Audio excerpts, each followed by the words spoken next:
It's the George Plaster Show.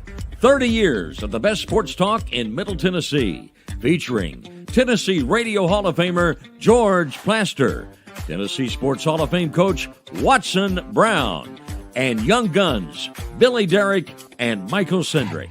And now, here's your host, George Plaster.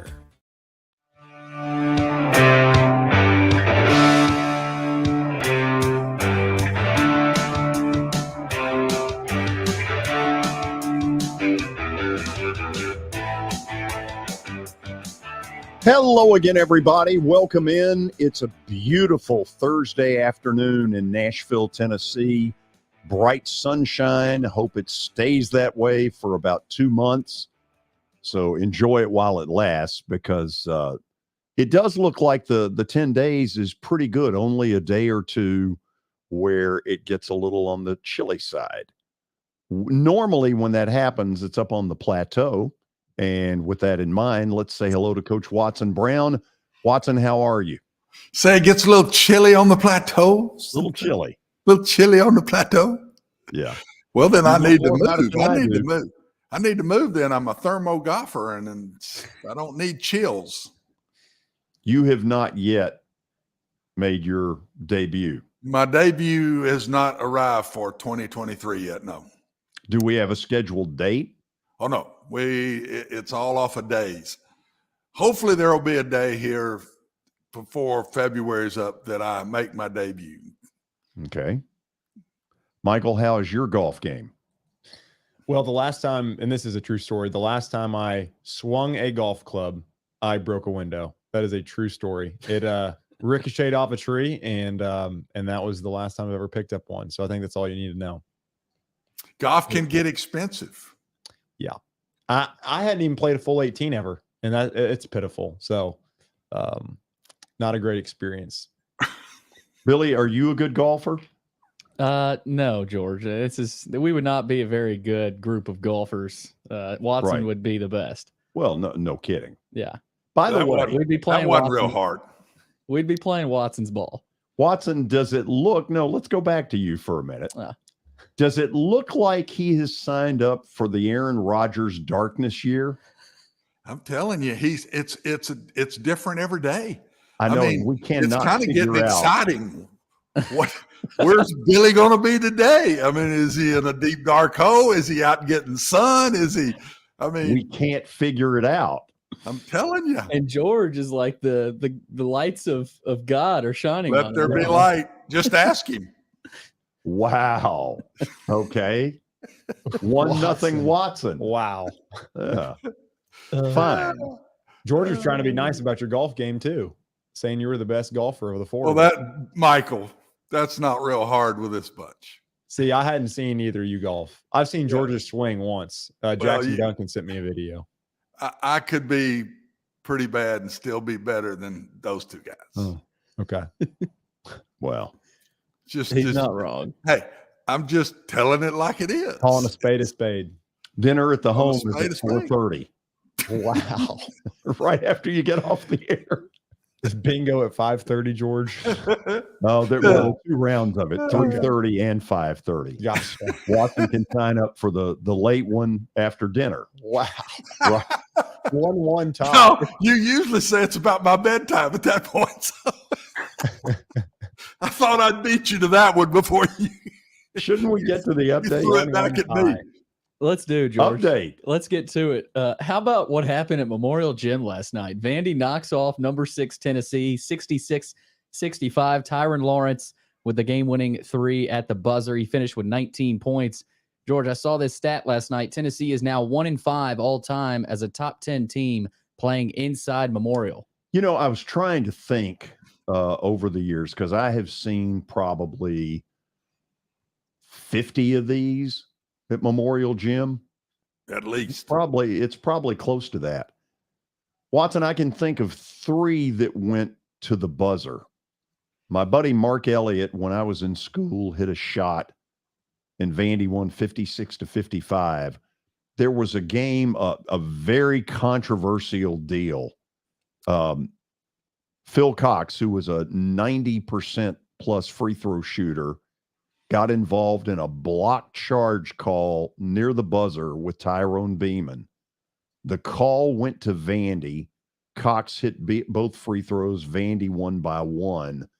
I probably need to go back and see how many in my lifetime have really gotten decided essentially by the final shot. And way more of them at Memorial Gym than either Stokely Athletic Center or Thompson Bowling in Knoxville. Oh, yeah. But George, when we were coming up, nobody, I don't care how good they were, wanted to come to Memorial Gym and play. I mean, it was just, it was a kiss of death. I mean, it was tough. And all I ever keep hearing from all I'm back in those days was, man, you can't shoot in that place. Right. The depth perception is so different. In Memorial, you just can't. And a lot of people come in and shoot 25, 30%. And Vanderbilt's knocking the lights out in them because we, in those days, could go somewhere else and not shoot well. But Memorial Gym, man, we very seldom ever had nights where we couldn't shoot the basketball. I mean, so I've seen a bunch of them come in there and get knocked off through the years, a bunch of them. College basketball insiders Ron Bargatze, Lee Fowler will join us in about 10 minutes. Lot to talk about. What else, Billy? George, we got Kevin Durant, more basketball, but in the NBA, he has agreed, or the Brooklyn Nets have agreed to trade KD to Phoenix for a package of players and first-round picks. It was reached a couple days after the Nets traded Kyrie Irving to Dallas. So I guess this begs the question, are the Nets the worst sort of collapse of a franchise ever? Well, because if you go back to a lot of the hype that they had. Yeah. You do wonder if this whole star, line up the stars. Yeah. Kevin Durant, Kyrie Irving, if maybe some teams are going to back away from that because this has not worked in New Jersey. Michael, I think it's fair to say Phoenix better win now. George, they gave up 4 first-round picks. I mean, they basically have mortgaged their entire future on this.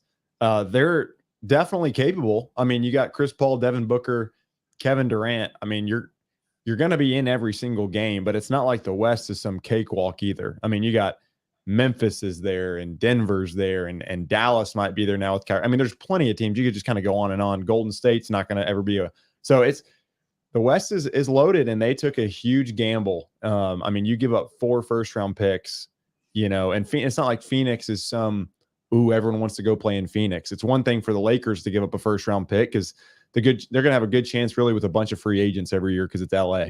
But Phoenix, I mean, you're just taking a gigantic gamble. Interesting. George, let's move on to a little bit of Sean Payton news. Apparently, he did not want to coach Kyler Murray, according to Fox analyst Terry Bradshaw. Bradshaw was asked by Altitude Sports Radio about his interest in the Cardinals, and Bradshaw said no, and that Payton did not want to work with the quarterback. Wonder, Watson, how Sean Payton felt when he saw this story get out. Didn't like it. I promise you he didn't like it. He couldn't like it. You don't want to take shots at it. There's no reason. There's no reason to do that. I'm surprised he even said it to anybody. I would have just kept my mouth shut and gone on. But that's the piece. You remember a year ago when the owner put that deal out about that he had to be so many hours in the building and the head coach kind of got rid of that for him. But I mean, this goes back a ways now, and I think it's all off of laziness that everybody thinks. And Kyler needs to change that image. That's changeable, but he's got to show people, in my opinion, because that's what's on the street now, that he's a lazy guy that don't work at the game. Yeah. I mean, winning games is harder to change. Your image of how hard you work, he can change that if he goes to work. But now he's got the knee injury and he won't be back. I don't think, what they saying, mid-season? Maybe before he's back. But that's a bad image, man. That's one that none of us as players would want on us, is an image of not working hard. Yeah, and it's weird too because he's going to be the last. I mean, Kingsbury's gone, their GM's gone, he's hurt. This has come out about Sean Payton. He had the whole contract thing. It's kind of like, when you're the star quarterback, it feels like everyone's going to take the hit before you. Well, it's at the point where now everyone has taken the hit, and it's kind of he's the next guy that everyone just says, okay, man, like this is up to you. Yeah, but in fairness, in what's going on in Arizona, they fired a coach. GM stepped down for health reasons. Right. And so, well, first of all, am I right? Arizona and Indy are the two still left open? Yeah. Indy will decide by the Indy 500. God. Either hire Jeff Saturday or don't. Do you think they're just scared of what everyone's going to say? Yeah, probably. Are we going to win the press conference? I mean, they've brought him back in twice. They know what he is. To me, it's either do it or don't do it. Yeah. Get in or out for both of them's sake. Yeah. It just makes the organization look bad. It doesn't look good for Jeff. I wouldn't be wanting to hang around while they, well, no, we're not going to hire him. Yeah, he's still in the picture. No, we're not going to hire him. I mean, well, I'd walk in and say, you know me, get in or out with me, and I'll get out of the way. Supposedly, he's Irsay's boy. Yeah, that's what they say. The question if he is, he needs to hire him. Yeah, is Irsay willing to say, look, I'm the owner. I don't care what y'all want. This is your coach. Deal with it. I've seen a bunch of them do it. Oh, you know it. Do you think people in India would be happy if Saturday's hired? I don't know. Like No, they say not. They say the city is very upset about it from people that I've talked to, that they're not big on this at all. Matter of fact, they thought he was going to do it, and the city kind of got upset about it, and he backed off, is what I've heard. So I don't know. We'll watch. But you'd think if he's going to get hired, he would have been hired by now. Mm-hmm. Yeah. George, one more piece here with baseball. Yu Darvish, right-hander, and the Padres are in agreement on a 6-year, $108 million contract extension. And I'd say he deserves it, George. He's one of the better pitchers in the league, but that is a lot of money. $18 million a year. The money baseball players get, is it more than other leagues? I mean, it feels like it's way more than other leagues. It's all guaranteed, too. I mean, it's crazy seeing some of these numbers. Yu Darvish is a guy with a 12-6 curveball. Man, it is, sharp. It is. And yet in pressure situations, in particular with the Dodgers, he kind of shied away a little bit. He did. Yeah. He's a big regular season guy. And that's sort of a little bit of the book on Yu Darvish.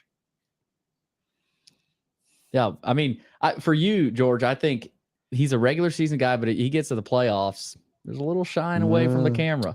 Former Texas Ranger, too. Yep. Lost him. So he was really good. We were really excited about him when played for the Rangers, but the Rangers have emptied their pockets on some other pitchers, so we'll be okay. No, they've emptied more than pockets. They've emptied like oil wells. Yes. That Texas oil money. Yeah. Yeah. J.R. Ewing stepped up. Better pay off. So we're done? That's it, George, for the update. Shorter update, but we've got basketball insiders coming up. We'll dive into that Vandy, Tennessee game. We do. So a lot coming up. Lee Fowler, Ron Bargatze. We're going to talk about the Tennessee Vanderbilt game. I'm going to ask them, okay, we now know who won it. Where are these two teams going from here? Does Vandy take it to a new level with Jerry Stackhouse's best win ever? Is Tennessee more like a 4 seed than a 1? They're really struggling. We'll talk about it next.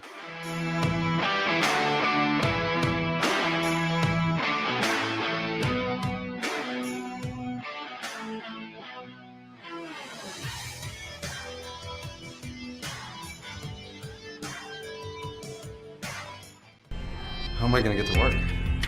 My car's totaled. Skylar, our team is making a call right now. We'll get you a rental car. Don't worry.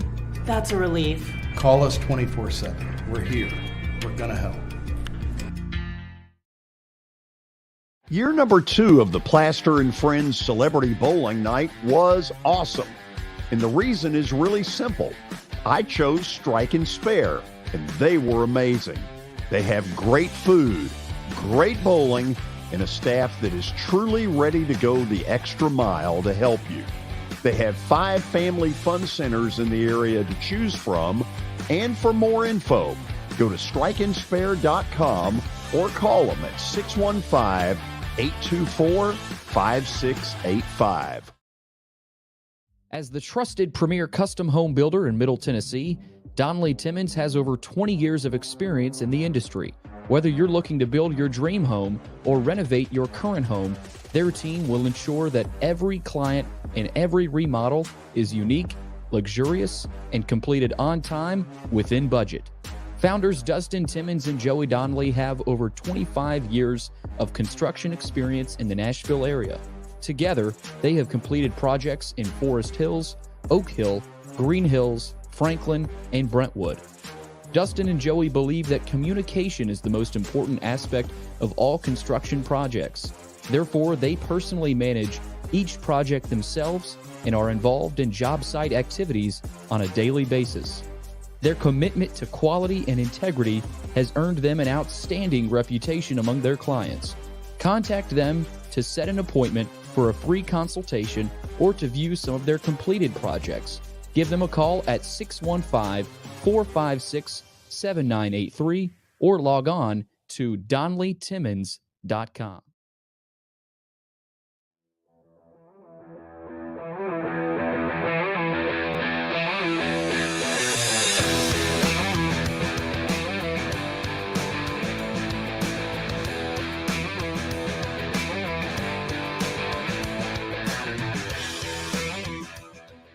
Okay, we got a lot to talk about with the college basketball insiders. Let's get right to it. Coach Ron Bargatze, there he is in his luxury Cadillac. And, boy, I don't know if he heard that or not.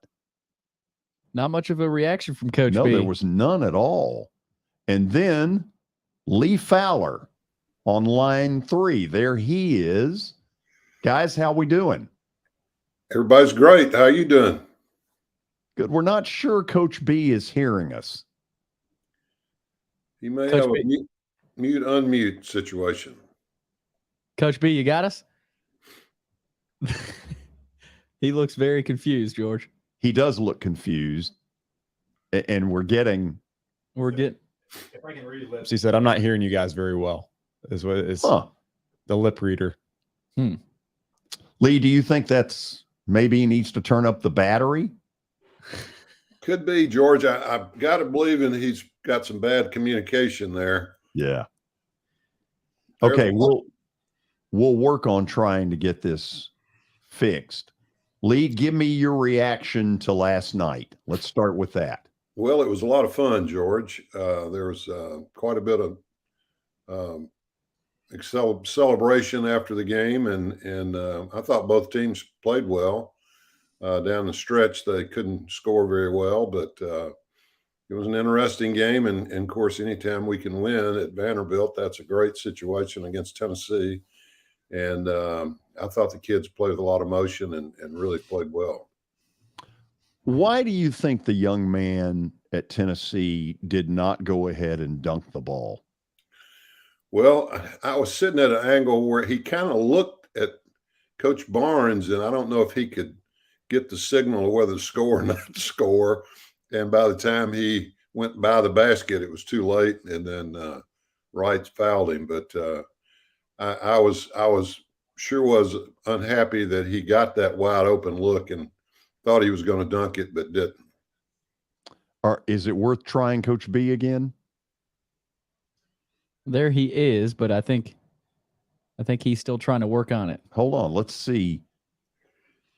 Let's try it one more time here for a minute. Coach B, are you there? I know he's there. He just cannot hear us. And don't know why. Billy, I'm going to leave that part. I'll get that figured out, George. Okay. So, Lee, I've got to think Tennessee got exactly what they wanted at the end. I turned to some people and I said, Vescovy is the guy they want shooting the free throws, and he fired it a little bit long. He really did, George, and I was kind of shocked that our player Lawrence let him get in between him and to catch that pass right under the bucket. But yeah, I mean, they got exactly what they wanted, and he missed the free throw, and that happens sometimes. And you know, it was no flow the last 17 seconds because they were basically trying to run away from scoring. And then when you catch it and then you got to go try to score, it's not easy. So, you know, it was a very fortunate for Vanderbilt to win, but one that they've needed. And I think it'll give them a lot of confidence, and the kids, I think, will play well from now on. And I just thought the effort they gave and they played aggressive last night, and I think that's really good. And so all the questions about Coach, you know, doing this and sitting people and stuff like that, I think he's close enough to have been a player himself to try to get the best out of the players and what they can do. So I really am excited for him, was excited for him last night. It's the first time I've hugged the athletic director. Of course, it's the first time I've been close enough to hug the athletic director after the game, but Jerry was definitely happy. And it was a big win for them and gives them a chance to finish the season and do really well. Lee, in your mind, what happened on the final play? The final play, I think, was a drive to the bucket to try to score. It's hard to stop him outside, so I think they were going to try to get two, but if something opened up, Tennessee had three guys on him, so that's worked for them a couple of times. There's no question they had Lawrence in the corner for the shot if that happened, but Lawrence started out at half court, so he ran with Mignon to the bucket, but he went out to the 3-point line. So I was wondering whether it was good or not, but I never saw a replay that I could tell, but it was really close to where it was really close. Yeah. Yeah. So let me ask a coaching thing here, Lee. If you're Rick Barnes, are you at all telling your kids, look, if we have to give up a 2, so be it. But they're not getting off a 3. Is there any of that goes on? Well, I think there's no question there is, but you know, the way people teach defense is stop penetration. And when he got it and took off towards a goal, I mean, everybody's going to go to the basket, and it's tough to leave a guy in the opposite corner who's barely going to have a chance to get a shot off. So I think it's all what you teach them all year long. It's tough to say, don't do that now, because they wanted to stop the player, and he's small, and they felt like they could, you know, get between him and the bucket. So they did what normally happens when you drive to the bucket, and they wanted to try to get him, you know, to make a tough shot, and he made a great play. He's done that twice this year now, late in the game, to have a chance to win. Coach Ron Bargatze is with us by phone. Coach B, give me some of your reaction to what went on last night. I know you saw it. I think you saw it on television. I did, and I was very surprised and pleased for Vanderbilt that Phillips didn't take advantage of the open basket. And then, of course, I thought the play that was drawn up by the Commodores was perfect in that it the into at the left elbow of the basket. And a great part of that play was the Canyon allowed him to take to that side, and he drew the help side defense away from Lawrence, who was in the right corner. And it was a terrific play by Mannion by coming out of the crowd and getting off his feet and then making a great pass to the right corner. And, of course, Lawrence knocked it down. That was the game. Okay, I want to get both of you to give me your thoughts here. A couple of weeks ago, Tennessee was considered a 1 seed, maybe a low 1, but certainly a high 2. The Tennessee we've seen since they lost to Kentucky feels more like a 4 or a 5. Is this a funk they're in, or is it simply that they have a hard time scoring in the half court? Lee, I'll start with you. Well, I think they're still one of the top 8 to 10 teams in the country. They need to kind of get out of this and get some more wins. But they're 4-2 against the top quad in the country, so they've had you'll find very few teams that are 4-2. I think Alabama's 2-2. So I think that they're still fine, but they need to start playing a little bit better. They're very good defensively. Offensively, they really struggle at times. And, late in the game when you got to score, that's tough, especially in an NCAA situation. But I still think they're 2 or 3 at the worst at this point. But, they've got some tough games now. They still play Alabama at home and maybe the next game or 2 games from now. So they've got some games that don't favor them with their scoring ability. Coach B, give me some of your thoughts on Tennessee, and is it just temporary, or is this going to be a struggle from here on in? Well, one of the things, if you look at Tennessee's personnel, there's about 11 guys that seem to be playing a lot, and I don't think they know exactly where they are on the offensive end right now. They've always liked to take the ball to the low post when they can, but you see a lot of motion and a lot of 5-man motion in the league, but they seem to be pretty content on having a post player, and then I don't think they get enough motion or enough movement out of their other players to get the quality shots they'd like to have. And they end up very deep into shot clocks, and that's they end up getting some less than good shots because of it. Okay, I'm going to stay with you on this one, Coach B. This is Jerry Stackhouse's best win since he's been here, I think by a mile. He got a ton of national pub last night. ESPN kept showing that ending over and over and over. So is this simply a nice moment in the sun, or is this going to propel Vandy basketball to something considerably better? Well, we've seen them have some growing pains during the year. They've played a lot of people very close and had a lot of near wins. Take the Alabama game out, and they're pretty much in most of the games. I thought down the stretch against Kentucky, when Kentucky had their what I'd call revival game after their South Carolina loss, Kentucky kind of spurted out on them at the end and showed a lot of stuff. But I thought they've been in a lot of games. I think that Coach Stackhouse now knows his personnel better. I think he's using people more effectively, and I think that really helped him, because Lawrence, I think, has had a great year, not because of the shot last night, but I think he's become a very, very good point guard in the SEC, one of the top 3 or 4 there. And then I think Robbins has come back and now is really effective, and they're taking less low percentage shots. I think Studi's shot selection has gotten better. Wright is still probably not quite where they want him to be, but he's a proven competitor and proven player. So I think he knows his personnel now. They all know their roles better, and they're a very tough out. You and I talked yesterday morning, and I think I told you then that I thought they would had a very good chance to win that game, because we've seen it coming. And Tennessee's inability to score consistently in the half court has been a real problem for them, and it's going to continue to be unless they get, I think, more movement and more shots off of the ball going inside and coming back outside.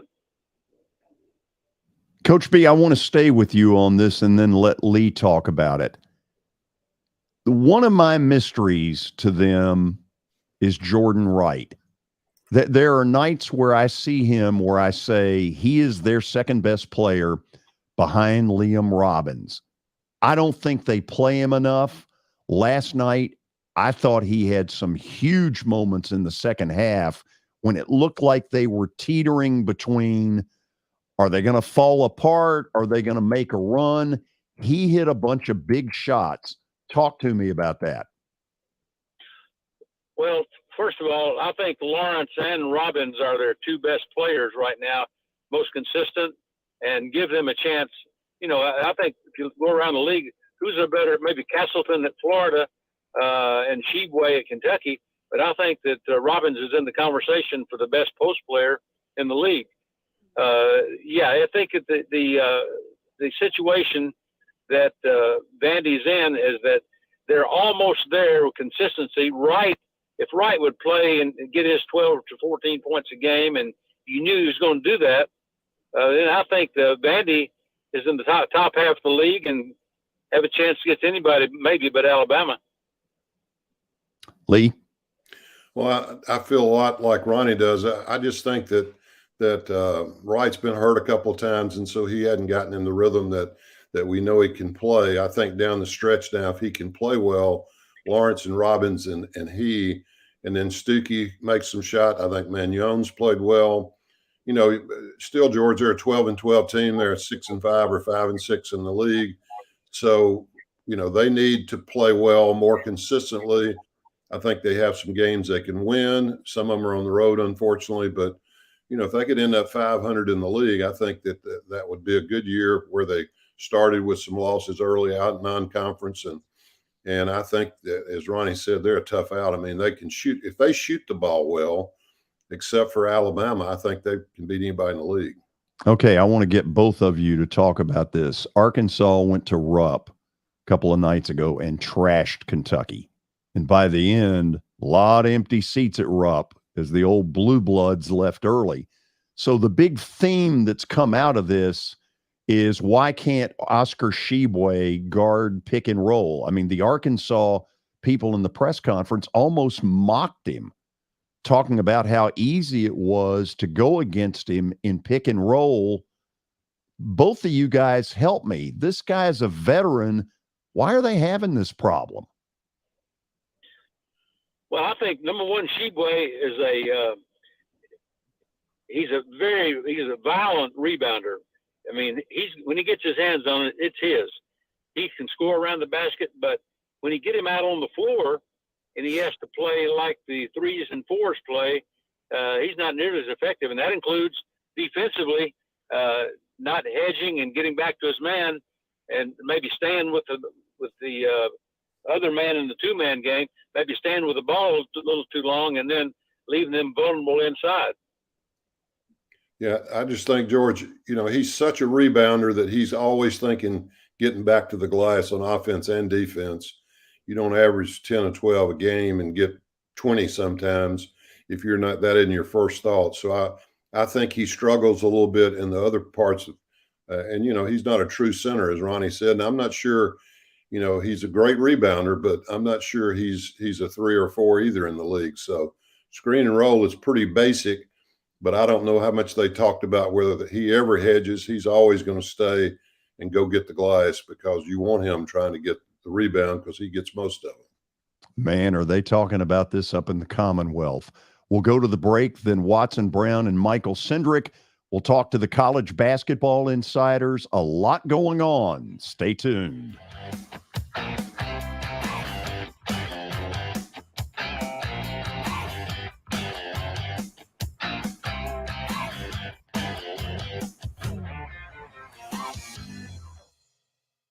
Area colleges and universities have a designated Preds game this season, and Austin Peay State University Govs fans, you're on the clock for Monday night, February the 13th. Students, alumni, and fans are invited to celebrate. College Night Series ticket packages include a Predator game ticket and a limited edition co-branded hat. Tickets can be purchased at NashvillePredators.com/college nights. I know it's getting colder. You're not thinking about golf. However, if you're planning an event for next year, let me suggest golf through Riverside Golf Links. The course has improved dramatically. It's perfect for hosting a corporate or a charitable outing. They've got everything in place to make your event a rousing success.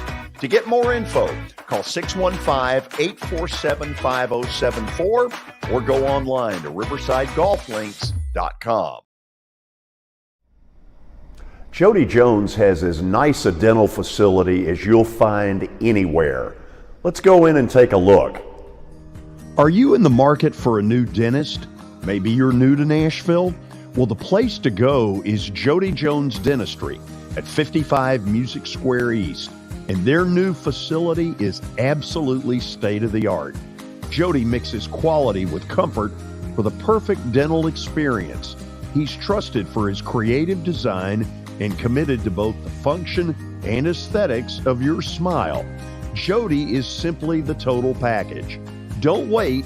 Make an appointment now at 615-259-5100.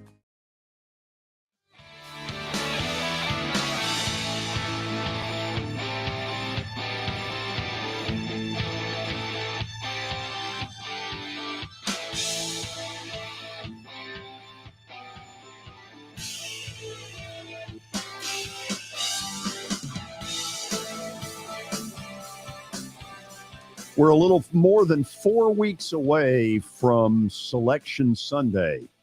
So we're getting to the point where the coaches get a little neurotic. The games mean a lot. They're conference games. A lot of them decided by free throws. A lot of fun stuff. Watson, what do you got for these guys? Watson, you're muted. There we go. Muted again. Last night when I watched the game, guys, and Lee, I'll start with you because you're on the screen here, but when I watched the game, I saw coaching at the end of that game really play a piece, and which I don't always see, but I saw it in that last little bit of the game. And Lee and Ronnie, we practice 2-minute offense in football every day.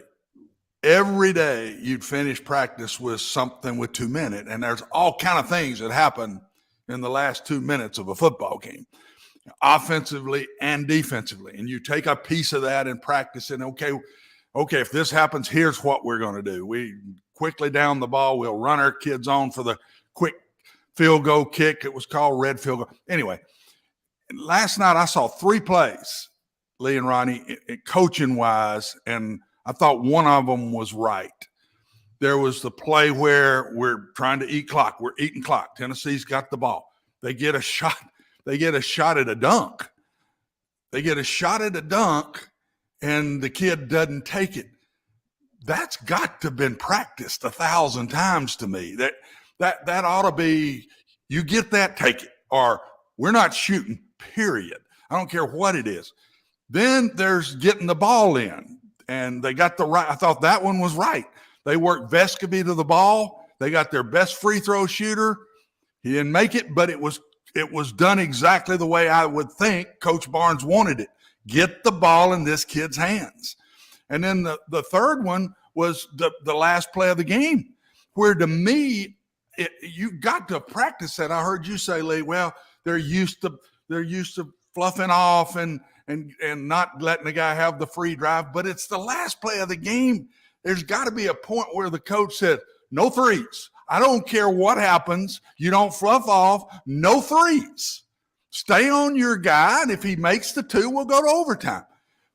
Is that practiced as much as we practice that in football? Is that the kid's mistake last night? Or was it just not communicated, or it hadn't been practiced enough where those mistakes were made? Lee, you start that. Well, I thought a couple things on the last play. You don't ever let a guy catch it coming to the goal. And Vandy ran a heck of a play. They threw it into the big guy. And so the Magnon was at half court and just took off running towards the goal. So they didn't let it come in going towards the goal, but they did a great job of giving it to him, and he's headed toward the goal. Now, I'm sure he told them, we don't want to give a 3 up. And you talk about that, and he probably said, we don't want to foul. So, because you don't want to score 2 and then a free throw beats you. So a lot of that was covered. I thought the interesting thing you said was they're talking so much. When they had the ball and we had 2 fouls, and Vandy got out and they lined up head on head with them, and Barnes called timeout. I saw the same thing he did. We could get it going to the basket because they're going to overplay us so much. So let's just go down that end of the court with everybody and then take off towards the goal. And it worked. But I don't think they talked about, he may have said, don't shoot it, just get it and dribble away and run the timeout. They've got to foul us 4 times. So I'm sure there was a lot going on in the huddle. But the first thing you're not thinking of, you're going to get a wide open catch with a chance to dunk it. And the young man just seemed like he didn't want to do it and miss it. And so he looked at the sideline, and by that time it was too late. He was already past the goal. So I think a lot went on then. I know they work on it. The funniest thing I ever seen, if you watch basketball as much as Ronnie and I have and you guys have, they never throw it in to the person that's open. When you have an out-of-bounds play under your own goal, I promise you, usually the first guy's open. They never throw it to him because you worked on a play and you're looking for the third option or the fourth option. So they never see the guy that opens first up. I saw in the game the other night, a guy was open in the corner. He tried to throw a lob inside and lost the ball game because of it. And, it's just one of those things that kids do. You work on it constantly all the time for 365 days. And then all of a sudden you want to change something and tell them, don't guard the three when we've been guarding the threes all night. It's not as easy as it sounds. I know they work on it. I know they talked about it, but it doesn't always work that way. Ronnie, what you say about it? Well, first of all, was Phillips, and Phillips, the kid's name that passed up the open shot. Julian. I think Julian Phillips. Yeah. Phillips is a freshman, and he, I think he just kind of lost his way in the moment. And as you said, next thing you know, he's not open anymore.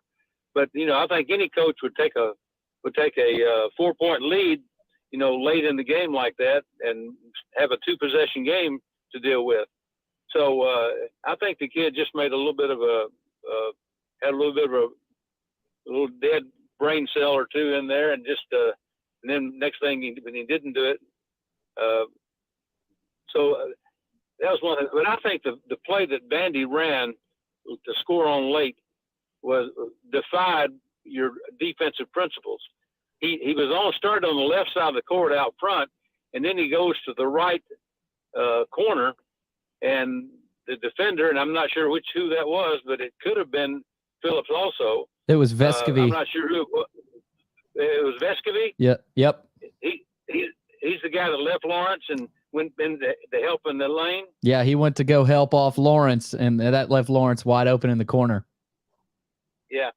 Well, first of all, getting to a point where the ball is coming down the lane, even though it's a 2-point game, when the ball comes down the lane like that, no one is a help side defender.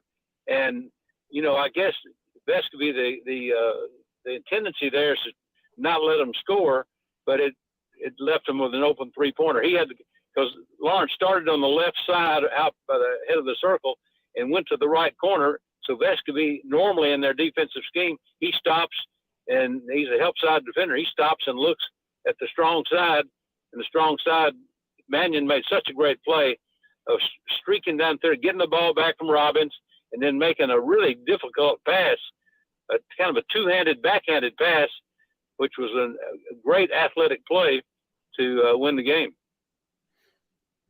Well, I just know that when I'd have something like that happen to me through the years, both you guys, you've both been coaches, good coaches, and when we'd lose a game in the 2-minute piece or whatever, and we'd do something wrong or whatever, it drove me crazy.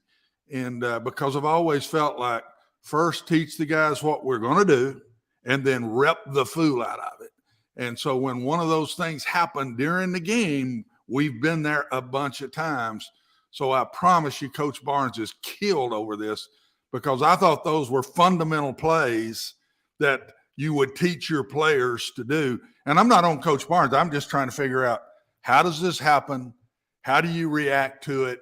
And do you spend as much time on those late minute things as we did in football? I mean, that late minute stuff was every day in practice. At the end, it was always at the end of practice. It wouldn't last long, but it was always something we covered at the end of every practice. And I just sit there and said, boy, this is going to kill Coach Barnes. And then Coach Stack made some good moves. I agree. That last play was a well-designed play that they ran, and to do that in that length of time. But I promise you guys, Coach Barnes is killed over that today. Yeah, it was funny last night when the game ended. I didn't know whether the shot was good or not. I was right behind Lawrence looking down the line. I didn't know, because the shot clock went off right as he was shooting it. And I looked down, and it's one of one of the strangest deals I've ever seen. The three officials and Barnes were looking at the replay monitor as they were viewing it. And before they said anything, he must have seen it. And he left and shook hands with Stack and went to the locker room. So I knew it was over because he saw that it was over. Yeah. But it was long before the officials announced that it was over.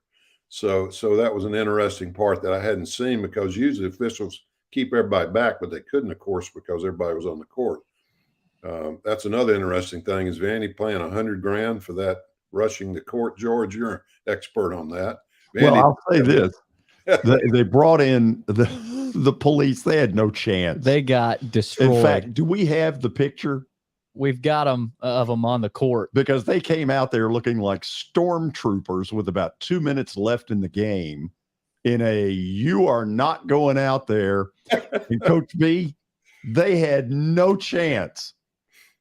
No, that was a runaway train there. People coming from all directions. But I don't know if it's worth the fine or not. But I think getting a win in that situation was huge for the program, huge for Coach Stackhouse. Go ahead, Watson, if you got anything else. Yeah, last thing, and Ronnie, probably you, Lee, you may have seen them enough to know. Talk to me about Belmont, Ronnie.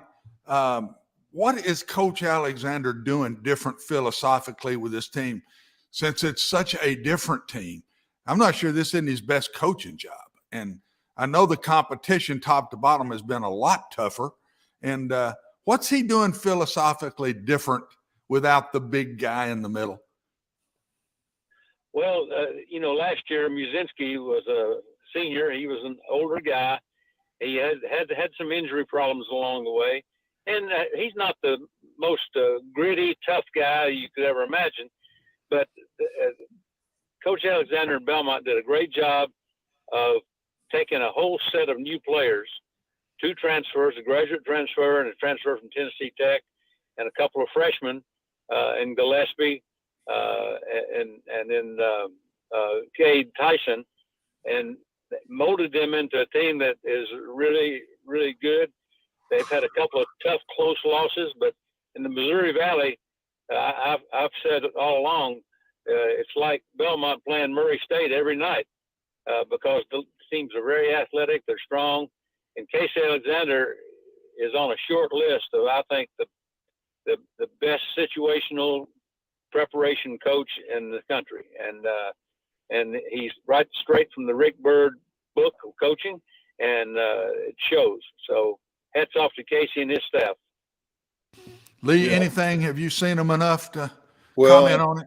I've seen Casey enough to know that he's one of the great coaches in America. He is a great person, a great guy, and really knows how to coach situational basketball and will get you open shots. So I think does a great job. I'm a little shocked going into a new league and losing most of his players like you, that they're as good as they are this year, but he is really a great coach, and I know Belmont knows how lucky they are to have him, or he's a product of Belmont, so I guess they're not lucky. He came through the Belmont system, but I saw him at Stetson before he came back to Belmont, and also Lipscomb, and he just really can coach and is a good person. So my hat's off to him and his staff.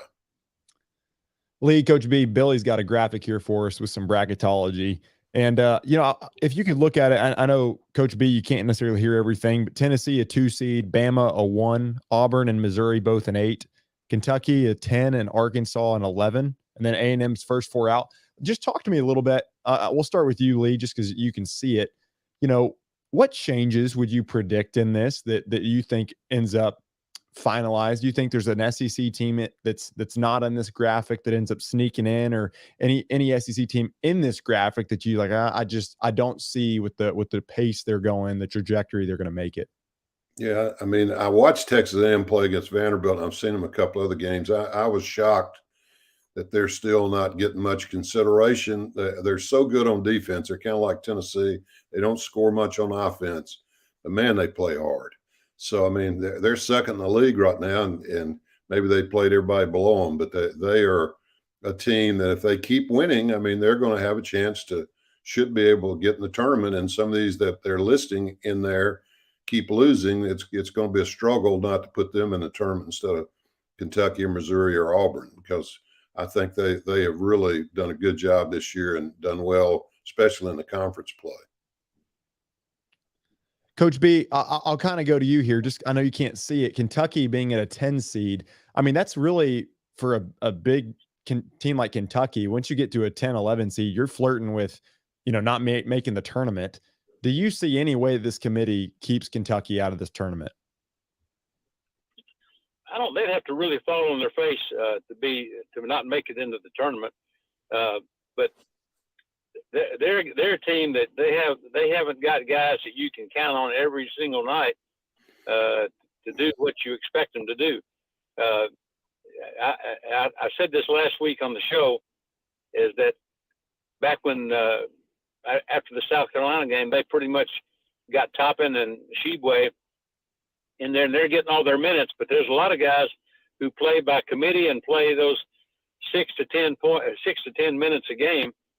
And you've got to know who your players are, what they can do, have your substitution pattern down the stretch, so everybody kind of knows what's expected.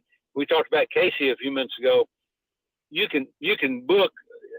I can tell when Casey's going to make a substitution, who it's going to be, who he's coming in for. And their players know their roles very well. And that's a big barrier for coaches to get across sometimes, is to get this late in the season, make sure their team knows their roles, know what they're expected to do. They take less bad shots. And speaking of Belmont, watch out for Ben Shepherd. He's 6'6". He's the best defender they have. He shoots the three. He can take it to the basket with great quickness, and I think he's going to be drafted. Yeah, and I guess one more question, maybe two, but as a philosophy here, and I want to go somewhere with this. You guys, obviously, we've got the conference tournament coming up. If you're an 8, 9, 10, 11 seed, I mean, everyone's playing to win. You play to win the conference tournament. But from what you've seen in the past, do you guys buy the argument that, playing that many games leading into the conference tournament gasses some teams out in March Madness? That's not to say, I mean, you're playing to win, right? You're not trying to drop any games. It's ridiculous. But talk to me a little bit about, have you seen that kind of over time, maybe from your even own personal experience of going deep into the conference tournament, how that can sometimes gas a team out before the big dance? Well, I think the teams that has to do with who the type team they have.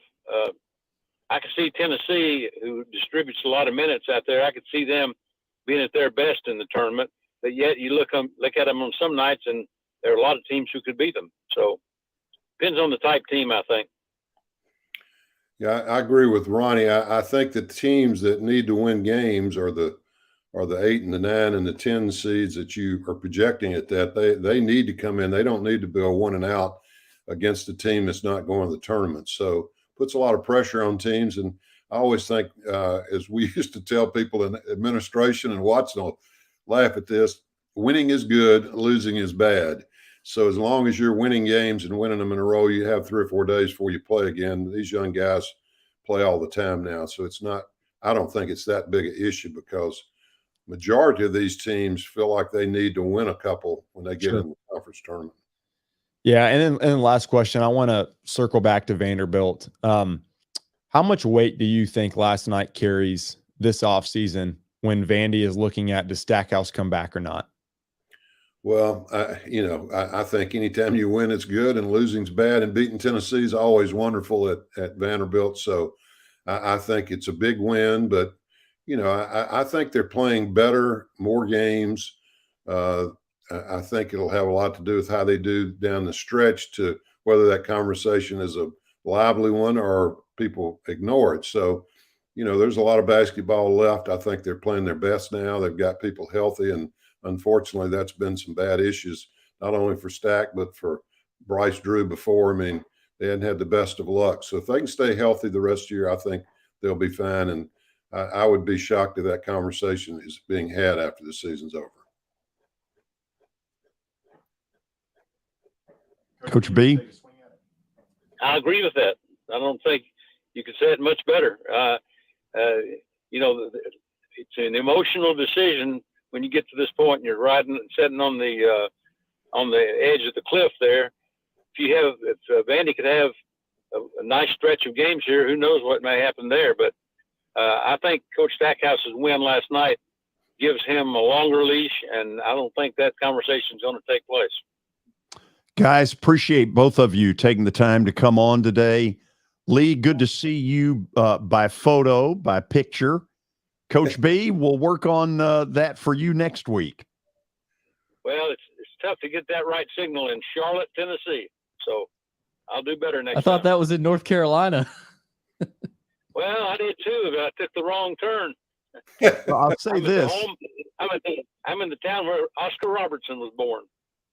Coach B, we didn't know that either. Yes. The picture that we're using for you, very youthful looking. You'd be pleased. Well, you can keep an old picture and get a lot of mileage out of it. God knows I know that. See you guys later. Bye. Okay. Thank you. Stat of the day, that's coming up next. Then we're going to Baltimore and find out the latest on a sticky wicket. It's called Lamar Jackson's contract issues. Stay with us.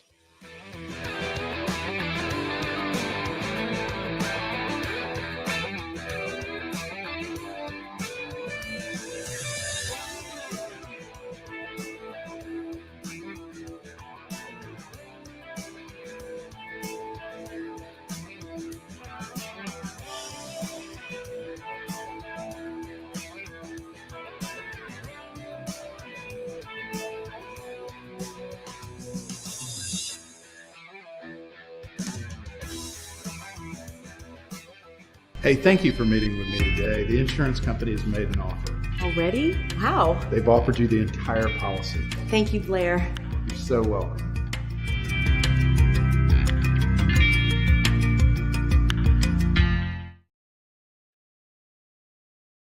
Forget the fact that Sir Speedy Music City is owned by my BGA classmate James Warren. Their work stands on its own merit. James and his staff do incredible work, as evidenced by the huge banners at the Plaster and Friends Celebrity Bowling Night. If you're looking for quality to help your marketing and business communications, and you want it at a reasonable price, these are your folks. Call them at 615-832-9511 or go to print at sirspeedymusiccity.com. And be sure to tell them Plaz sent you.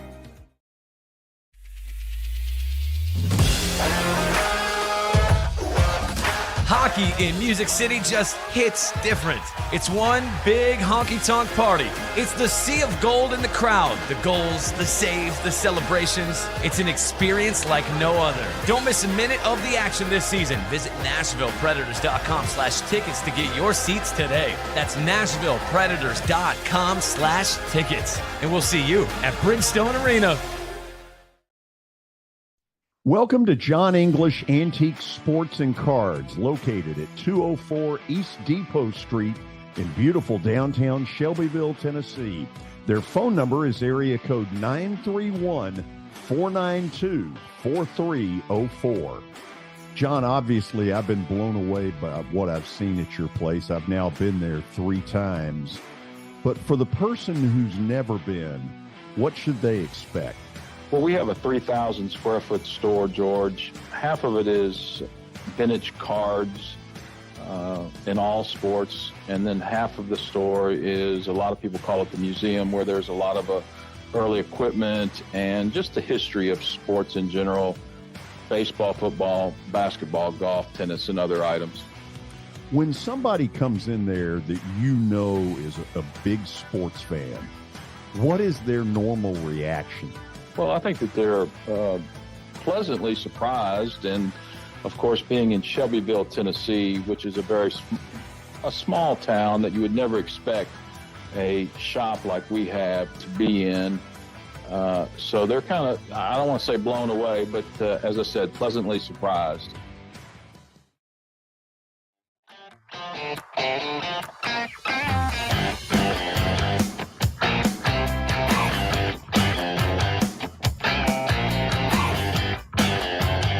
Welcome back in. Final segment of the first hour of the George Plaster Show, talking a little Ravens and Lamar Jackson coming up next. But first, stat of the day. It's brought to you by John English Antique Sports and Cards in Shelbyville, Tennessee, 204 East Depot Street.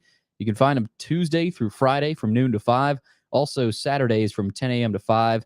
Give them a call at 931-492-4304. George, with this great weather, it might be a perfect weekend to head out there for any sports fans out there. Good move. Good strategy. Really cool place. So go check that out, George. Let's get to stat of the day here, see what Michael's got for us. We've had some tough ones here recently. See what he's got. Russell Westbrook. We're going NBA. Russell Westbrook is the second player to ever be traded 4 times after winning the MVP. Who was the first? Whew. I know. You got to go back.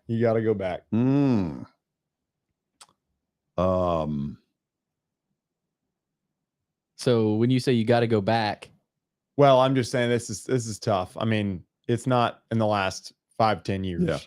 Yeah. Watson, let me just throw this one. Billy, do not gong us. Okay. Watson, Wilt played for the Philadelphia Warriors. He played for the Lakers. He played for the old LA Conquistadors. What? That was a team? Yes. Watson, was that a team? I don't make this stuff up, guys. I mean, the Conquistadors? The Conquistadors. Look it up. Watson, I think you're muted, by the way. Oh, my gosh. Am I muted again? Well, you're not. You may be muting me there. You trying to run me off, boy? No, I'm not. I don't have that power. They're acting like it's not Wilt, but I'm asking, could it be? It could have been. I had him first, but I'm not old enough to remember if he played with the Conquistadors or whatever it was. I mean, yeah, it was at the very end. This guy was a Laker. So I don't know if that helps at all. One of his stops was in LA. Well, if he was a Laker, he had to stop in LA.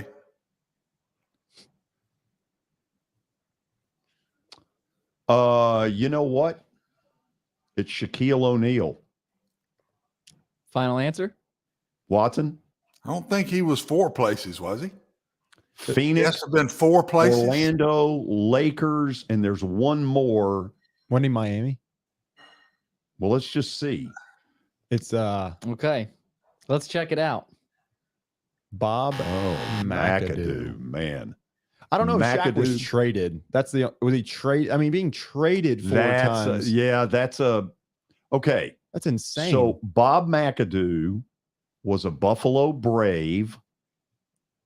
Didn't know that existed, did you? Oh my goodness. Buffalo Brave. Who are these Ernie D. Gregorio was part of that. I don't know who that is. No, they don't. Not even close. I mean, Watson, let's face it. It didn't happen 5 years ago. There's no use. That's crazy. Gosh. Speaking of 5 years, on this Russell Westbrook stat, he signed a 5-year contract, a gigantic one. That's the one he's getting paid right now. Every year in the 5, he's been on a different team. Wow. Insane. Now Utah. That's today's NBA for you. I bet he never plays a down in Utah. He just doesn't seem like the Utah Jazz type. No. Okay. Let's go back to the NFL. All of you know what's going on in Baltimore. Lamar Jackson has raised an absolute furor in that city. Is he going to sign with them, or is he going to go on the market, or is he going to get tagged? With all of that in mind, we reached out to Tim Barbalace from 105.7 The Fan in Baltimore, and here is an interview I think you'll enjoy. We promised earlier we're headed up to Baltimore to 105.7 The Fan. Tim Barbalace joins us to talk what everybody up there is talking, and that is Lamar Jackson and where is this whole thing headed.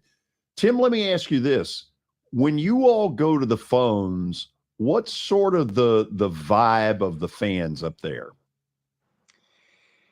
I tell you what, it's changed. I mean, I think you can go back just a year ago, 2 years ago, when all of this was happening. It seemed like a formality. And that's how Eric DeCosta, the Ravens GM, and John Harbaugh, the Ravens coach, they presented it as such. And then things really changed. And, we did a whole week on Lamar after last week. And even heading up to that playoff game against the Bengals wild card weekend, it was just an odd feel where this whole Lamar Jackson situation overshadowed it. And that's what all the phone calls were about, because the week leading up, and you have John Harbaugh being asked if this is a hold in for Lamar, if he's just looking out for himself, with obviously his rookie deal set to expire. And then Lamar put out that tweet detailing how hurt he was. And then Sammy Watkins called Lamar out.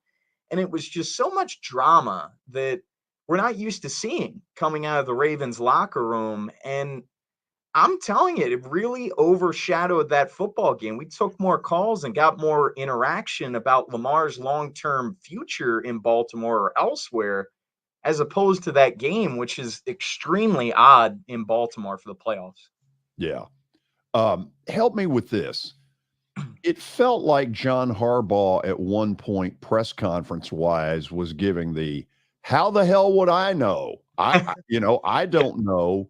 And then all of a sudden last week, it felt like he started to backtrack a little bit. Am I reading those tea leaves right? So you go to his first press conference. Now, it was immediately following the Broncos game, because I was there. That was the game where Lamar got hurt, and John Harbaugh specifically said at that point, this is not season ending. This is day to day, week to week. And then as the weeks started to build up, John started to get more agitated with the questions. And then it really boiled over following, I believe, the press conference you're referencing, after Lamar put out that tweet. He didn't really reference Lamar by name. He was bringing up HIPAA as reasons why he couldn't give his full extent of the injury. It really was a bizarre situation. And quite frankly, it reminded me a little bit of the Ronnie Stanley situation at the beginning of the season, where John, it was a similar vibe, getting agitated, kind of, okay, ask Lamar, ask Ronnie. But as the weeks went on, man, Harbs just got shorter and shorter with the media.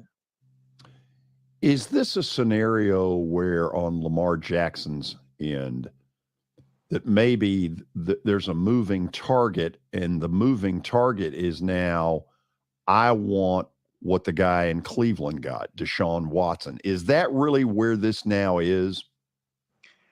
I think it was there when Deshaun got that deal. And that's where we've been talking a lot on our show, Inside Access, Jason Lockenford, Ken Wyman, and myself.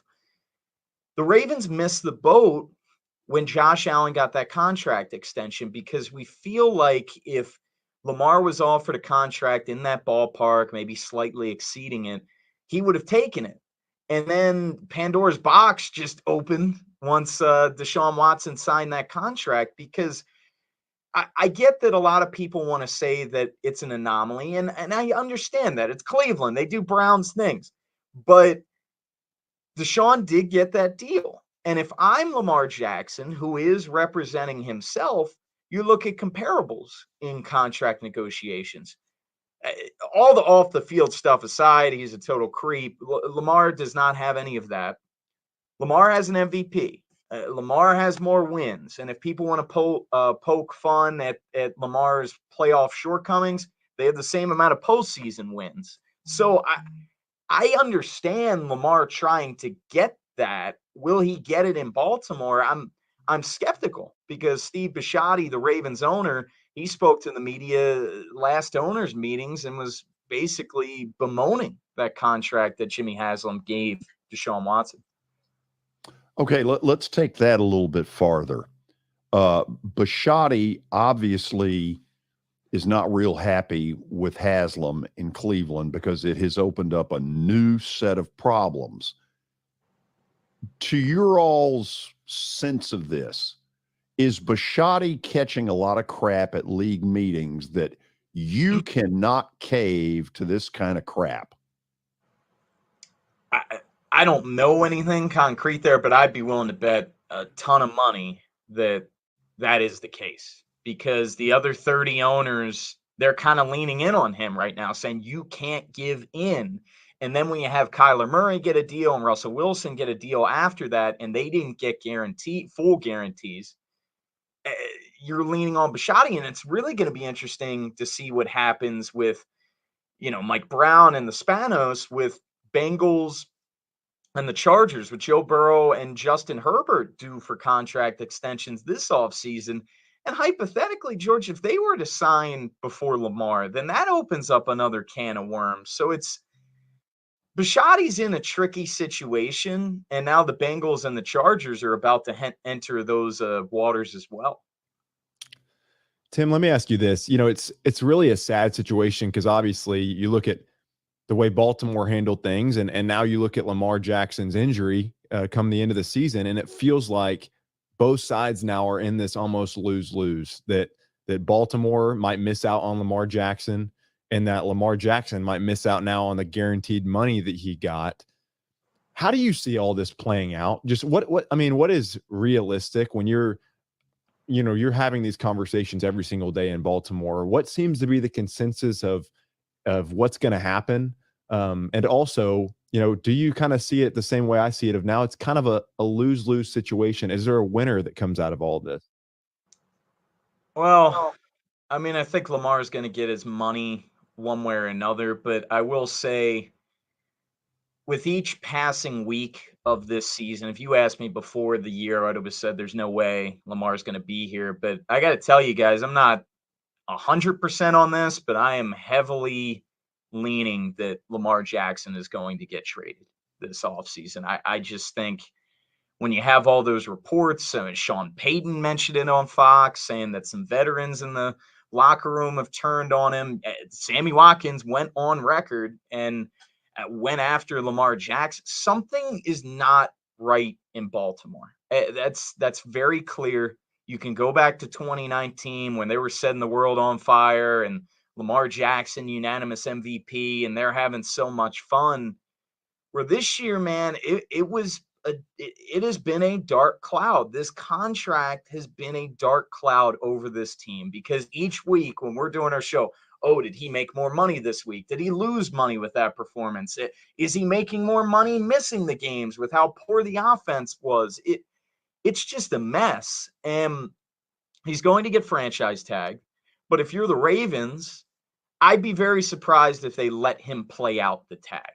I see this as either a long-term deal or he gets traded. And if you're the Ravens, you're going to want to trade him before the upcoming draft. That way you get your draft picks this year as opposed to 2020. I guess what I can't tell is that what is like, what at this point with everything that's gone on, what is best is I guess the hard question. And because I see that it's really splitting a fence. You got some people that say, okay, Lamar he needs to go. This situation's been that dark cloud that you talked about. He really wasn't as injured as seriously. And then you got some teammates that come up and defend him. Yeah. And I'm sure the fan base, like you talked about, all they want to talk about is Lamar Jackson. I'm sure that the fans would like to see Lamar stay, at least for most of them. I mean, if the conversation, revolved around not even the Cincinnati playoff game, they might want to see him. What do you think what is best? What do you think if you're in the front office in Baltimore? What is best in this situation that you would like to see, that the fans would like to see, that you feel like is best for the city of Baltimore? Well, personally, and the detractors that don't want to pay him, they'll point to the injuries or the lack of postseason success, and then you'll say, when he's making $45-50 million, it's going to drain your salary cap. And I get that, but what's best is you want Lamar Jackson to be the quarterback for you guys until he retires. You go back to 2017. At the end of that year, there was starting to get some fan apathy. Joe Flacco, that was his final season starting a full 16-game slate, and the Ravens had missed the playoffs for 3 straight years. And the biggest gripe was, this is such a boring team. And then Lamar comes in, and you have arguably the most electrifying player in football. And what's crazy, guys, is we're back at that crossroads in 2017 where you go down the stretch and the offense was abysmal and it's just ugly football games. But the bottom line is Lamar Jackson's record speaks for itself. The guy, his record ever since taking over midway through 2018, all he does is win. And he puts the Ravens in situations, to make deep runs. Now, have things not fallen their way in January? Absolutely. But the best case scenario is you want Lamar Jackson here for the long haul. Got one more for you here. When you think about the possibility of Lamar Jackson getting traded, I think one of the best things that Baltimore did do when they got Lamar Jackson was they built their entire offense around him. They got big tight end with Mark Andrews. They went in a really good running game, really changed their entire offensive scheme. When you see Lamar Jackson now, where he's developed as a player, if he gets traded, do you feel like that whoever he gets traded to is going to have to do the same approach? Or do you feel like he's progressed enough as a passer that the offense itself doesn't have to be totally schemed around what he does? That's a really good question. I would say, look, is he going to go to a, Air Coryell just bombs away offense? That doesn't suit Lamar Jackson. Now, I think he has improved as a passer, absolutely, from his rookie year, where, quite frankly, he was a liability passing the football. Now, are there still warts in his game? Deep ball accuracy is still an issue. Throws outside the numbers, still an issue. He is a very, very, very effective passer in the middle of the field. But I'd also say this, where the Ravens failed Lamar Jackson is they never went out and got a true number one receiver. They just never did it. And when Eric DeCosta took over in 2019, Ravens weren't drafting receivers high. So he said, we got to take some swings. And they took first round picks, and Marquise Brown, Rashad Bateman, Duvernay was a third rounder. Miles Boykin was a third rounder. Tylan Wallace in the fourth, James Prochet in the sixth. And unfortunately, it's been very mixed results there. But when you look at a Miami that goes out and get a Tyreek Hill, the Eagles get A.J. Brown, Steph Diggs, in Buffalo, the Ravens failed to do that, and I would like to see Lamar, and particularly his passing ability, obviously, with a number one wide receiver. So a team that acquires him, if they give him that toy, I think you don't necessarily have to cater the entire offense around Lamar Jackson.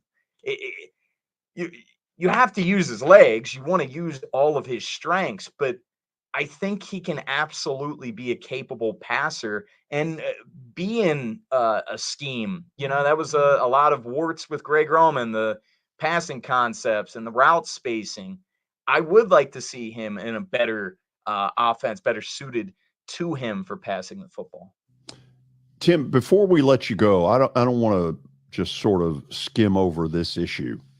There are very few professional athletes who represent themselves. Lamar Jackson has decided to do that. Number one, do you all know why he decided to do that? And number two, in lieu of an agent that he can go back and forth with on strategy, who truly is the Lamar Jackson think team? Well, number one, I remember him talking about it for when he got drafted. He didn't want to give away his money. That was just what, he didn't want to give the 2 to 3% to the agent. And to his defense, when you're signing your rookie deal, that's all slotted. The CBA, that all of that is done. So I can understand that.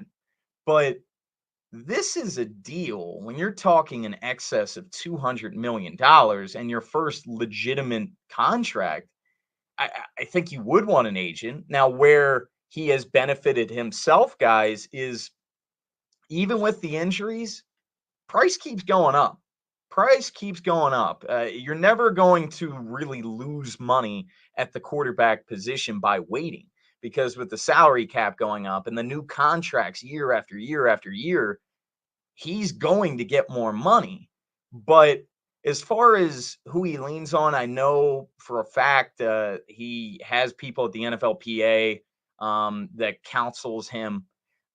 His mom is a big-time influence there. Eric DeCosta, he met with the media last week and just talked about having to separate Lamar Jackson, the player, and Lamar Jackson, the agent. And Lamar He had that self-imposed deadline. He does not negotiate during the season, which I understand. I mean, you're playing and then to try and do a mega deal like that, but I don't know if he will get an agent, guys, whether he gets traded or whatever. I genuinely would be surprised if he gets an agent after digging in this far. Tim, thank you so much. It's a weird story, but really appreciate the time you've spent with us. Of course. Thanks for having me. Okay, so Watson, you heard all of this. Let's get your crystal ball on how this is going to play out.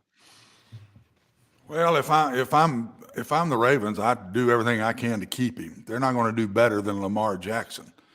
And if they bring in another one, it's going to have to change the offense completely.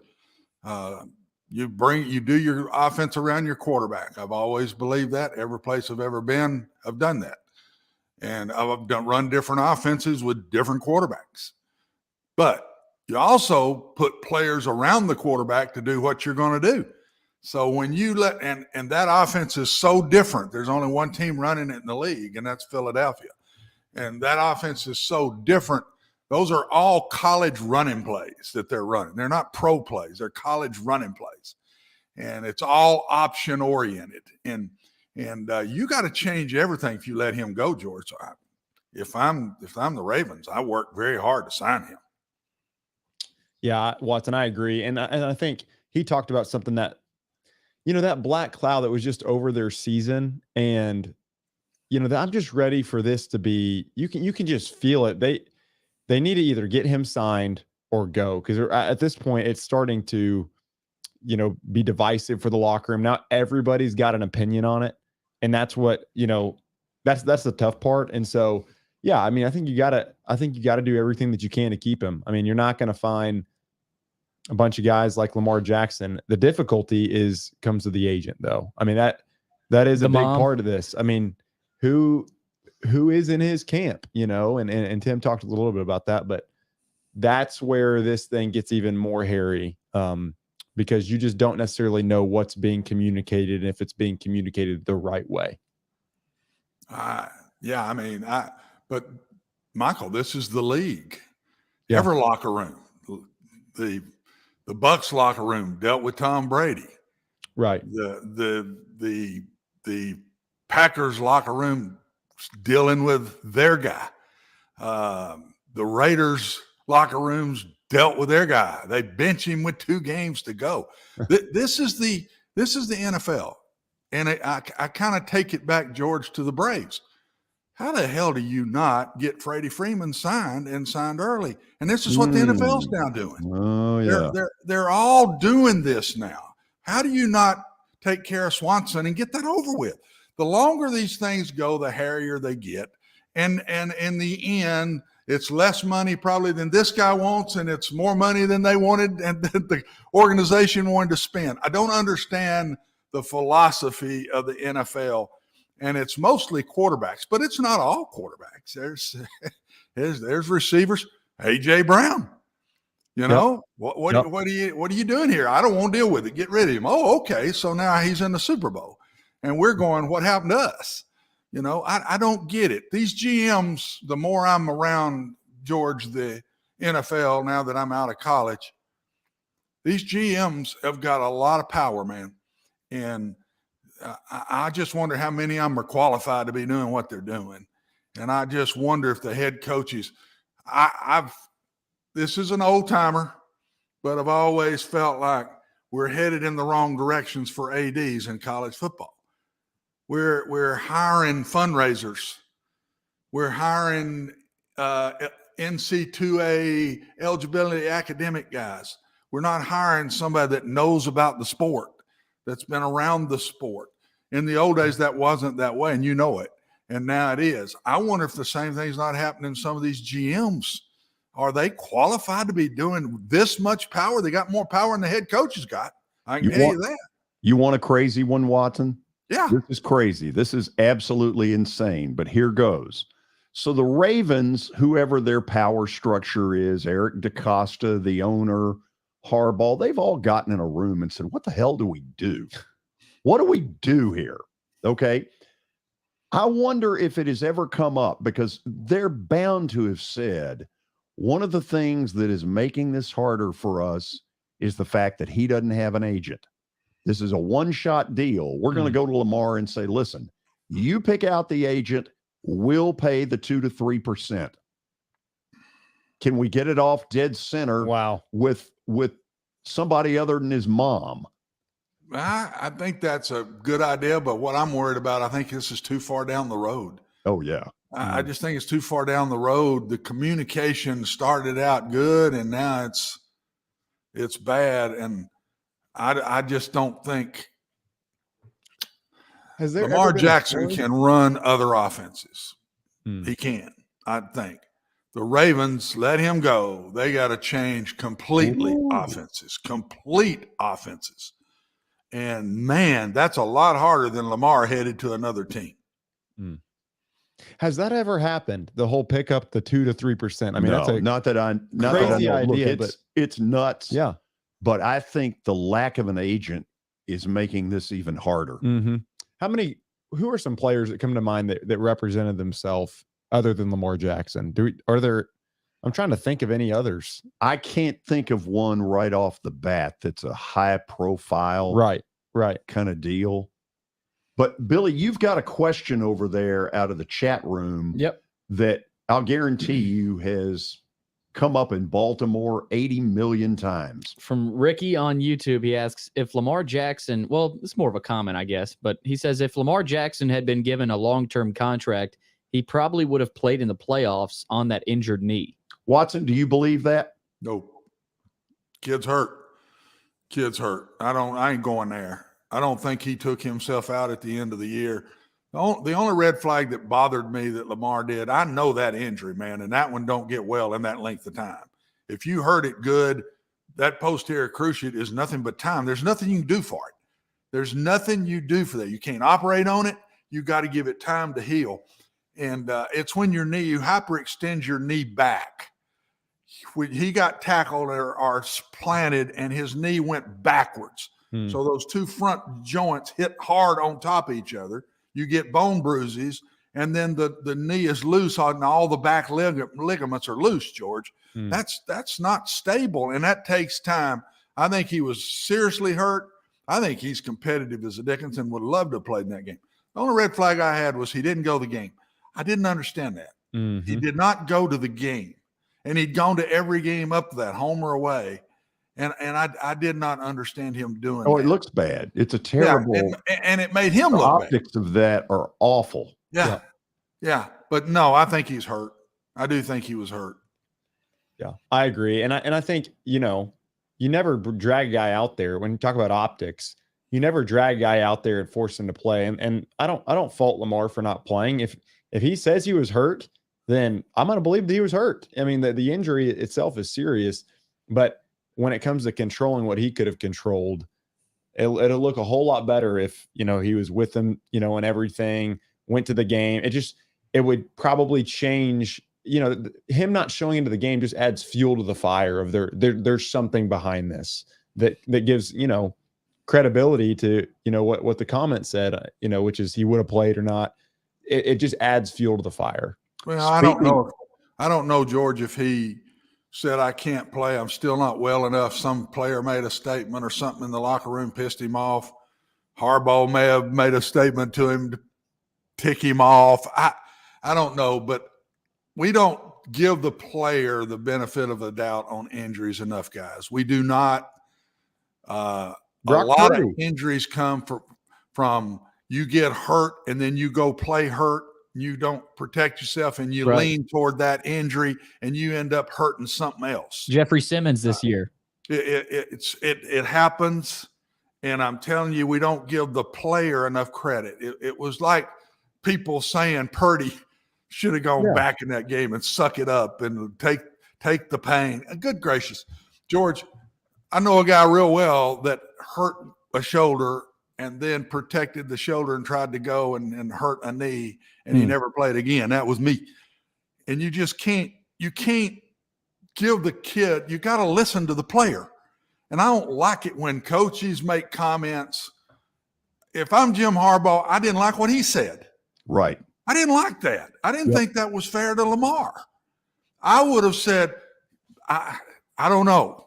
Talk to Lamar. Lamar's the only one that knows that, but talk to him about it. We hope he can. If he can, he can't. But he could have handled that so much better. Watson, here's where an agent could have helped that, though. Okay. So Lamar stays quiet and doesn't really tell anybody anything. The agent says, listen, whether we do it through the Ravens or not, let's call a press conference and get you up there and tell people with a doctor exactly what you're dealing with so that the talk of him faking it goes out the window. Yeah, I mean, that's a point. That's a point. They could have done that. Guys, sometimes money is the evil of all evils. And we all got our point with money, you know. And it's like Lamar doesn't care. I think back about my idol Mickey Mantle, and he's making $20,000 a year or something. None of those guys had agents. There wasn't such a thing in those days. The money now is to where you nearly have to have an agent because it's. You asked me if I ever had one. No, but I didn't need it in some of the jobs I had. You know, I mean, the money wasn't what it was today. Right. I would have one today. There's no doubt about it. You needed Spurrier. Money is the evil here. And when we're talking about millions of millions, and you don't sign a contract over a couple of million here or there. I go back to Freddie Freeman, George. We talked about it a bunch during that time. And it ended up being over just a few $1 million. I'm going over a few $1 million, and you'd rather live in Atlanta than LA. And what are we doing here? Yes. And is that the agent trying to get himself another couple of $100,000 out of the deal? I don't know. This whole thing just bothers me. You can tell. I just don't like the way it's going, and I don't see light at the end of the tunnel with it, George. And I just, when Michael brought up the point about the locker room, or one of you two brought up the locker room, I said, look at the locker rooms all over the league. And all these quarterbacks saying this and saying that, and I'm not going to be back. And Derek Carr walks out and don't show up the last 2 games of the year. And A.J. Brown's traded before the season ever starts. Think about that locker room. I mean, they got to get this under control some way to me.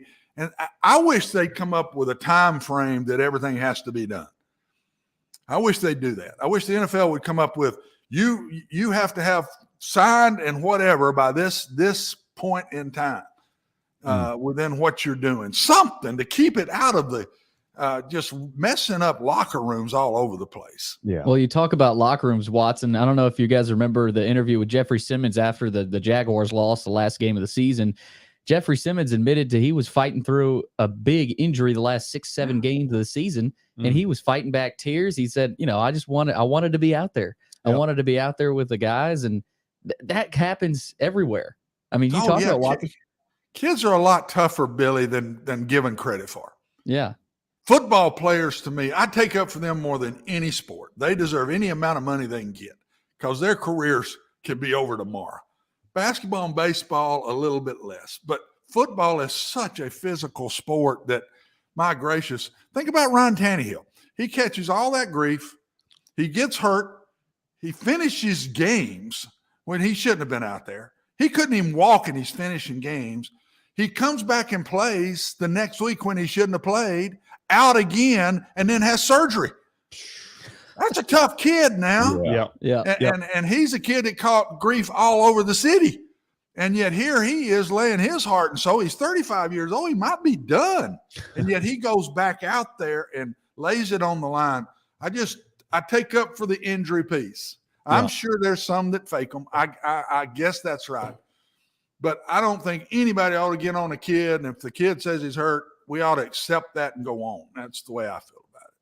Ricky, thanks for the question. We're going to go to the break. Speaking of money, if you're looking for some, Plaster Bet of the Day is not the place so far this week. Final segment when we come back.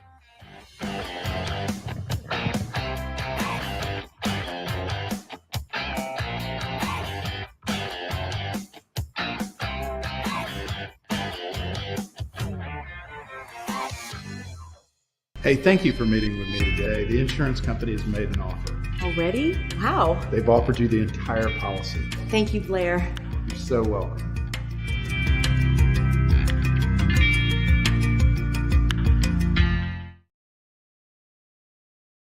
Area colleges and universities have a designated Preds game this season, and Austin Peay State University Govs fans, you're on the clock for Monday night, February the 13th. Students, alumni, and fans are invited to celebrate.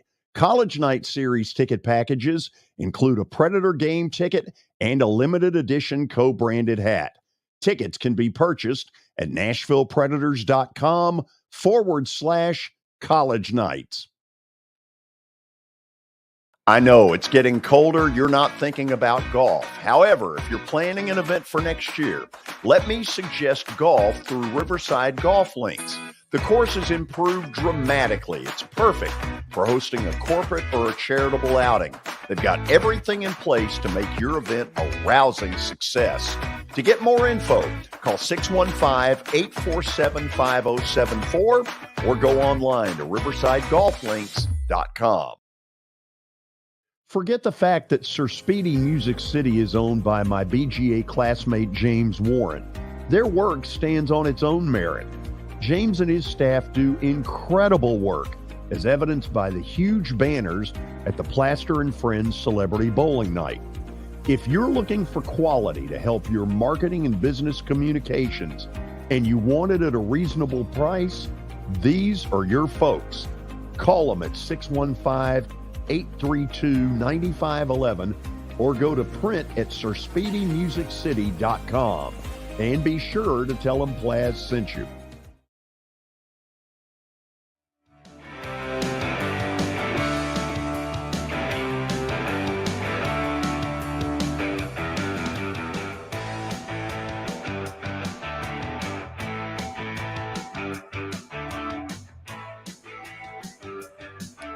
Welcome back in. Final segment on a Thursday afternoon. It's already Thursday, George. We got Bet of the Day. Bet of the Day. I'm aware of that. Final day of the week for Watson. See if he gets to play any golf this weekend. Bart Durham is the sponsor. They are lawyers you can trust. Give them a call at 615-242-9000. That's 615-242-9000 or log on to bartdurham.com. All right, let's take a look at what happened last night. Let's George, don't. And Briefly. it wasn't good. No, it was not. We've got another loss. It was Penn State in the Big Ten. They got beat by Wisconsin. Overtime. I didn't get a chance to see Was that. it OT? It was OT. Okay, so I was close. Yeah.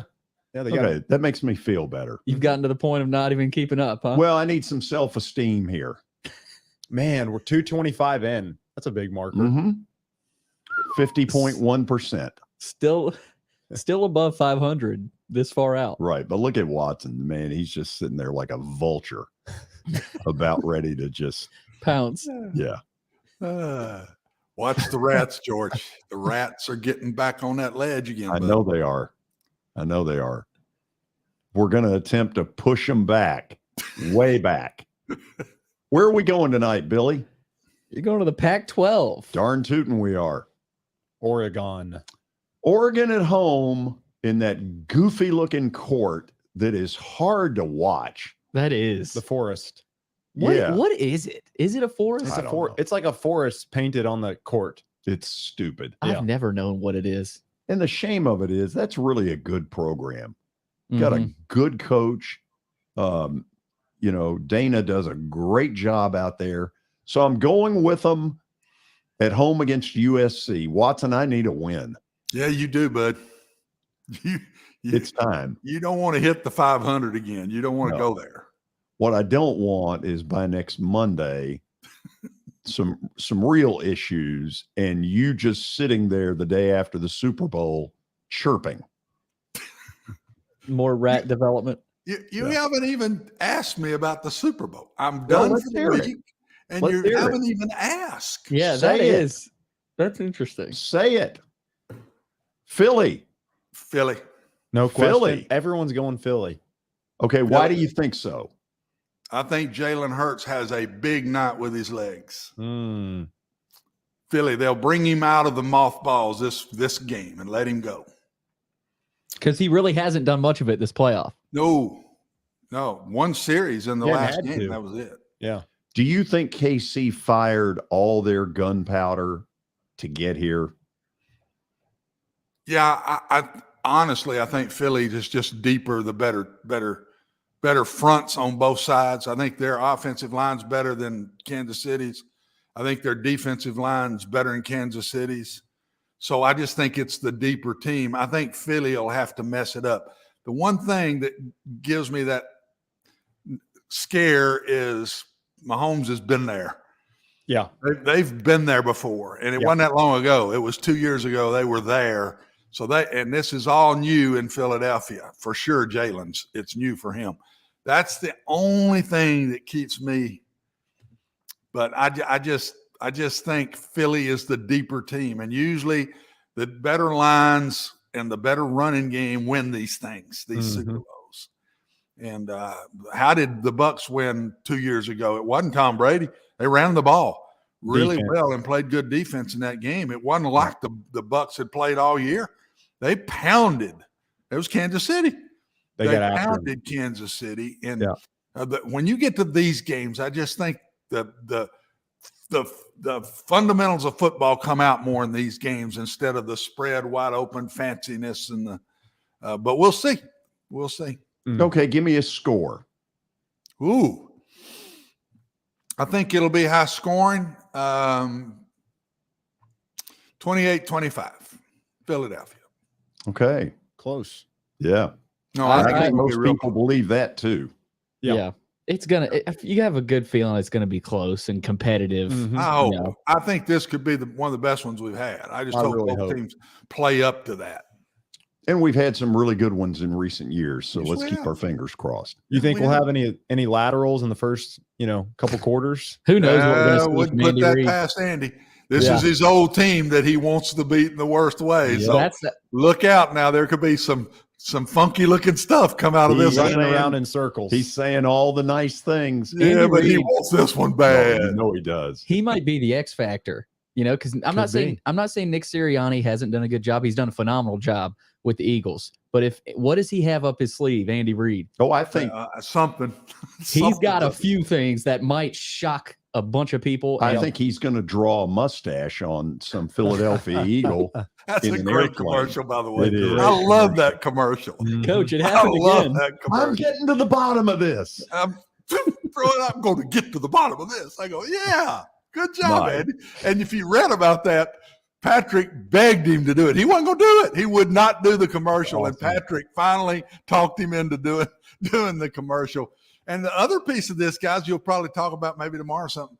Sirianni got turned down as being kept on the Chiefs staff when Andy Reid went there. And the reason he got turned down, George, was who? David Culley.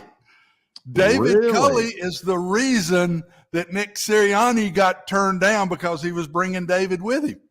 Attaboy, David. How about that one? You pulled that one out of mothball. That one hits home right there a little bit, don't it? That hits home a little bit. Yeah, it really does. Yep. Watson, you behave until Monday. All right. See you guys. Have fun. Y'all pull him through. Pull him through. Don't let him come back 500 or under 500 Monday now. Oregon.